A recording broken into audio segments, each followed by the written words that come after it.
सतगुरु रूपी प्यारे साध संगत जी, प्यार और सत्कार से कहना धन निरंकार जी। साध संगत जी, सतगुरु माता जी की असीम कृपा से दासी जो विचार आप जी के चरणों में रखने जा रही है, ये विचारों में हमें समझ आया गया है। इससे हमें सीख मिली है कि दूसरे के मन को दुखी करने वाली बातों को टाला जा सकता है और हर बुराई में अच्छाई खोजी जा सकती है। ऐसी बात जो है ये संत महात्मा सतगुरु ही कर सकते हैं। इन्हीं के अंदर ही इतनी ताकत होती है कि ये दूसरे के मन को दुखी करने वाली बातों को टाल देते हैं और हर बुराई में अच्छाई ढूंढते हैं। संगत जी, ऐसे ही सतगुरु बाबा हरदेव सिंह जी महाराज भी सारी उम्र हमें यही खुश करने में ही लगे रहे।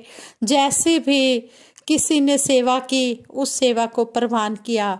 अपनी तरफ से हर संत महात्मा बहुत अच्छी सेवा करते हैं, ऐसी बात नहीं है। अपनी तरफ से हर कोई इतनी अच्छी कोशिश करता है कि मैं अच्छे से अच्छे सतगुरु की सेवा करूं, संतों महापुरुषों की सेवा करूं। अपनी तरफ से कोई कमी नहीं रखता, लेकिन हम साधारण जीव हैं, कई बार कमियां हो भी जाती हैं। लेकिन ये सतगुरु, ये संत महात्मा हमेशा इन कमियों पर पर्दा ही डालते हैं, कभी भी उसे उजागर नहीं करते। जिस तरह शहनशाह जी की भी बात सुनने को मिली कि शहनशाह जी किसी के घर में चरण डालने गए तो वहां पर फैमिली वालों ने खरबूजा काट कर शहनशाह जी के आगे और जो शहनशाह जी के साथ संत महापुरुष थे उनके आगे रखा। तो जैसे ही शहनशाह जी ने भोग लगाया, शहनशाह जी को पता था कि ये खरबूजा कड़वा है, इसलिए वो सारा ही खरबूजा खा गए। और जो साथ में संत महात्मा थे वो कहने लगे कि हमें तो ये प्रसाद मिला ही नहीं। जो फैमिली वाले थे जिन्होंने वो खरबूजा रखा, वो कहने लगे मन में कि बाबा जी को इतना अच्छा तो ये खरबूजा लगा है, इतना स्वाद तो होगा। जो शहनशाह जी ने सारा ही खा लिया। जब उन्होंने किचन में एक पीस रखा हुआ था, जब उन्होंने उसे चख कर देखा, उन्होंने कहा चलो ये ही हम प्रसाद रूप में खा लेते हैं। तो जैसे वो खाने लगे वो बहुत कड़वा था। तो वो बाद में कहते हैं कि देखो कैसे सतगुरु ने हमारा पर्दा ढका, हमें किस तरह सतगुरु ने अपने प्यार से नवाजा और किस तरह हमारे पर्दा डाला कि ये कड़वा था और किसी के सामने ये भी जाहिर नहीं किया कि ये कड़वा है। बिल्कुल भी किस तरह सतगुरु अपने भक्तों की किस तरह लाज रखते हैं और किसी का भी मन दुखी नहीं करते। इस तरह अच्छाई ढूंढते चले जाते हैं। ऐसे ही सतगुरु बाबा हरदेव सिंह जी महाराज की भी बात सुनने को मिली कि एक बार सतगुरु बाबा हरदेव सिंह जी महाराज किसी के घर में चरण डालने गए। ये बात महात्मा बंटी जी बता रहे थे। कहते हैं किसी के घर में चरण डालने गए तो वहां पर उन्होंने खीर बनाई हुई थी। तो उन्होंने सतगुरु बाबा जी के आगे खीर रखी, सतगुरु बाबा जी ने खीर खाई। तो महात्मा बंटी जी फैमिली वालों को कहते हैं कि हमें भी वो खीर का प्रसाद दे दो, हमने भी वो खीर का प्रसाद लेना है। तो उन्होंने खीर का प्रसाद दे दिया। तो वो महात्मा कहते हैं कि जब हमने खीर का प्रसाद खाया तो हमें ऐसा लगा जैसे ये ये दूध फट चुका है और फटे हुए दूध की ये खीर बनी है, उसमें से ऐसी स्मेल आ रही थी।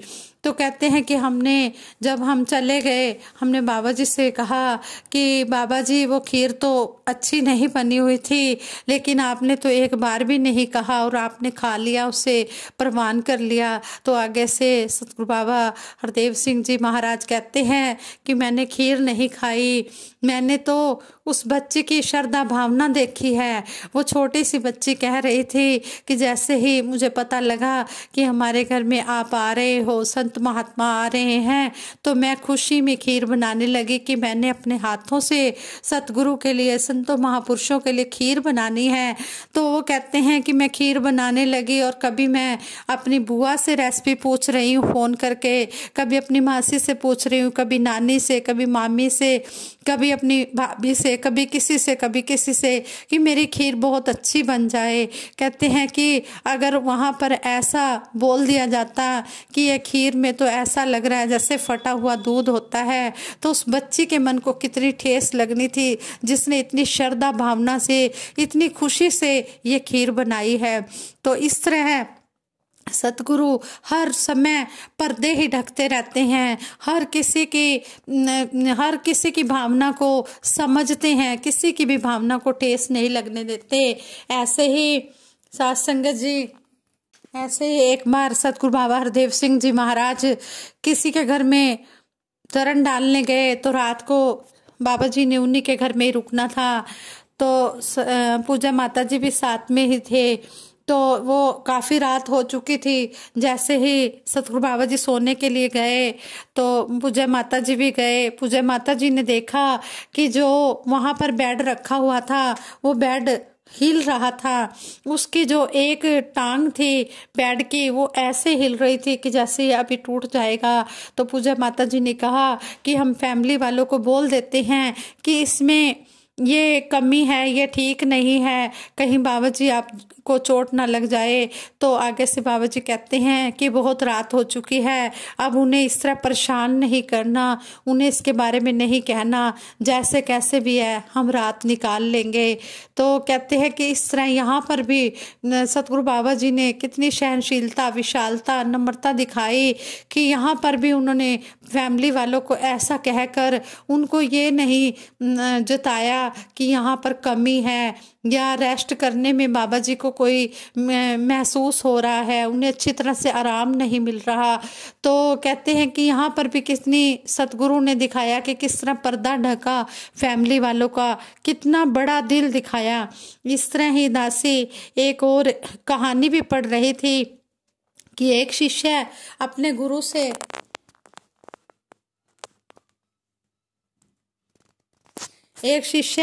गुरु से सप्ताह भर की छुट्टी लेकर अपने गांव जा रहा था।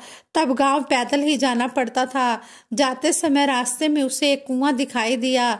शिष्य प्यासा था, इसलिए उसने कुएं से पानी निकाला और पानी पी लिया। शिष्य को बहुत ही तृप्ति मिली, बहुत ही सुख मिला, क्योंकि कुएं का पानी बहुत ही मीठा और ठंडा था। शिष्य ने सोचा क्यों ना यहाँ का जल गुरु जी के लिए भी ले चलूं। उसने अपनी मश्क भरी और वापस आश्रम की ओर चल पड़ा। वह आश्रम पहुंचा और गुरु जी को सारी बात बताई। गुरु जी ने शिष्य से मश्क लेकर जल पिया और संतुष्टि महसूस की। उन्होंने शिष्य से कहा, वाकई ही जल तो गंगा जल के समान है। शिष्य को बहुत खुशी हुई। गुरु जी से इस तरह की प्रशंसा सुनकर शिष्य आज्ञा लेकर अपने गांव चला गया। कुछ ही देर में आश्रम में रहने वाला एक दूसरा शिष्य गुरु जी के पास पहुंचा और उसने भी वह जल पीने की इच्छा जताई। गुरुजी ने मश्क शिष्य को दी। शिष्य ने जैसे ही घूंट भरा उसने पानी बाहर कुल्ला कर दिया। शिष्य बोला, गुरुजी, इस पानी में तो कड़वापन है और न ही यह जल शीतल है। आपने बेकार ही उस शिष्य की इतनी प्रशंसा की। गुरुजी बोले, बेटा, मिठास और शीतलता इस जल में नहीं है तो क्या हुआ, इसे लाने वाले के मन में तो है। जब उस शिष्य ने जल पिया होगा तो उसके मन में मेरे लिए प्यार उमड़ा होगा। यही बात महत्वपूर्ण है। मुझे भी इस मश्क का जल तुम्हारी तरह ठीक नहीं लगा, पर मैं यह कहकर उसका मन दुखी नहीं करना चाहता था। हो सकता है जब जल मशक में भरा गया तब वह शीतल हो और मशक के साफ ना होने पर यहाँ तक आते आते यह जल वैसा नहीं रहा। पर इससे लाने वाले के मन का प्रेम तो कम नहीं होता है ना। इस कहानी से हमें यही शिक्षा मिलती है कि हमें दूसरे के मन को दुखी नहीं करना। हमें जिस तरह भी कोई प्यार देता है हमने उसका प्यार लेते चले जाना है, और हमने हर एक के अंदर अच्छाई ही देखनी है। जैसे कबीर जी ने भी कहा, बुरा जो देखन मैं चला, बुरा न मिल्या कोय, जिन खोजा अपना मुझसा बुरा न कोय। हमने अपने अंदर ही झांकना है, हमने अपनी बुराई को देखना है, हमने दूसरे की भावना को ठेस नहीं लगने देनी है। जिस तरह हर किसी की श्रद्धा भावना देखनी है, जैसा भी कोई संत महात्मा आदर सत्कार मान देते हैं हमने उनके साथ उसी तरह मान प्यार सत्कार देते चले जाना है। किसी का भी पर्दा खुलने नहीं देना। ये सतगुर सच्चा पातशाह सभी के पर्दे ढकता है, किसी के भी अवगुण नहीं देखता। ये हमेशा अपने चरणों में जगह लगा लेता है, ये चरणों में स्थान देता है। ये बख्शनहार है, ये किसी के ऐब गुनाह नहीं देखता, ये सभी के ऐब गुनाह पर पर्दा डाल देता है। और जैसा भी कोई है सबको ये सतगुर सच्चा पातशाह अपने चरणों में प्रवान करता है। ये बड़ा ही विशाल है, और इस विशाल के साथ जुड़कर हम भी विशाल बन जाएं। हम भी अपनी छोटी सोच न रखें, किसी का भी हम पर्दा न खुलने दें। अगर हम कहीं पर भी जा रहे हैं, कहीं पर जैसे किसी ने लंगर खाने के लिए संतों महापुरुषों को जैसे खाने पर बुलाते हैं, जैसे बुलाया है, तो हमने उसमें ये नहीं देखना, हमने खाने का स्वाद नहीं देखना, हमने उन महापुरुषों का प्यार देखना है, श्रद्धा देखनी है। और इस तरह अगर कहीं जैसे सब्जी में नमक मिर्च कम या ज़्यादा हो भी जाए, किसी चीज़ में जैसे खीर में मीठा कम या ज़्यादा हो भी जाए, तो हमने ऐसा कुछ नहीं बोलना, किसी की भी भावना को हमने ठेस नहीं लगने देनी। हमने वहाँ पर प्रवान करना है कि ये मेरे सतगुर सच्चे पातशाह का ये प्रसाद है, हमने प्रसाद हम ग्रहण कर रहे हैं। हमने अपनी जीभ का स्वाद नहीं देखना, हमने किसी के पर्दे को खुलने नहीं देना। ऐसे ही एक बार बहन होली सिस्टर बहन निरंजन जी अपने विचारों में बता रहे थे, कहते हैं कि मैं छोटी सी थी तो शहनशाह जी के साथ हम किसी के घर में खाना खाने के लिए गए। तो कहते हैं कि जैसे खाना खाकर हम अपने घर को चलने लगे, तो कहते हैं कि बाबा जी तो दूसरी गाड़ी में बैठते थे, हम दूसरी गाड़ी में होते थे। तो कहते हैं कि जैसे ही हम बाहर निकले, हम गाड़ी में बैठने ही लगे थे, तो मेरे मुख से निकल गया, ये भी कोई सब्जी बनी हुई थी, इसमें नमक तो था ही नहीं। तो कहते हैं कि जैसे शहनशाह जी ने ये बात सुनी, शहनशाह जी ने मुझे अपनी गाड़ी में बिठा लिया, कहीं ये और ना कुछ बोल दे। और फिर शहनशाह जी ने बड़े प्यार से समझाया। शहनशाह जी कहते हैं कि नहीं, ऐसा कुछ भी नहीं बोलना, हमने ये जीभ का स्वाद नहीं देखना, हमने संतों महापुरुषों की श्रद्धा भावना प्यार देखना है। और जैसा भी कोई खाना बनाता है हमने उसको श्रद्धा पूर्वक प्रसाद रूप में ग्रहण करना है। हाँ संगत जी, ऐसे ही बहन निरंजन कौर जी ये भी बता रहे थे, कहते कि मैं छोटी सी थी, एक बार नमस्कार हो रही थी, तो कहते हैं कि मैंने नमस्कार में से 25 पैसे उठा लिए। जैसे उठा लिए तो शहनशाह जी कहते हैं, बेटा ये गुरु की माया है, ये इस निरंकार की माया है, इसको निजी खर्चे में नहीं लगाना, इसकी स्लिप कटेगी और ये स्लिप कटेगी और इस तरह नहीं वो करना। कहते हैं कि तब तो मैं बहुत छोटी सी थी और 25 पैसे, लेकिन सतगुरु ने ये 25 पैसे नहीं है, सतगुरु ने समझाया है कि जो ये माया होती है ये सतगुरु की माया होती है। अगर कोई इस माया को अपने निजी प्रयोग में लाता है तो वो जहर का काम करती है। हमने इस तरह कभी भी जो गुरु घर की माया है उसे गुरु घर की माया ही समझनी है, और हमने कोई भी पैसा ऐसा नहीं भी निजी प्रयोग में लाना है, नहीं। और सत्संग भवन में भी हमने पूरी तरह से अपने घर की तरह ध्यान रखना है, घर से भी ज़्यादा ध्यान रखना है। जैसे गर्मियों में अगर फैन वगैरह ऐसे ही चल रहे होते हैं बिना जरूरत के, तो उनको कोई भी संगत का सदस्य भी उसको बंद कर सकता है, उसको स्विच ऑफ कर दे। ये नहीं कि सेवा दल का ही काम है, नहीं, सारे ही सेवादार है। जो संगत है वो भी सेवादार है, सभी का फर्ज बनता है, ये भवन सभी का है। इसलिए हमने इस बात पर भी ध्यान देना है। हमने कोई भी मंडल की चीज़ है अपने निजी यूज में प्रयोग नहीं करनी, हमने सिर्फ सत्संग के लिए ही यूज करनी है। इस तरह हमें बहन निरंजन कौर जी ने इस तरह भी समझाया कि गुरु घर की माया जो है वो गुरु घर में, हमने गुरु घर की माया जो है गुरु घर में हमने जमा करवानी है। कोई भी एक रुपया भी इधर से उधर नहीं करना, अपने निजी प्रयोग में नहीं लाना।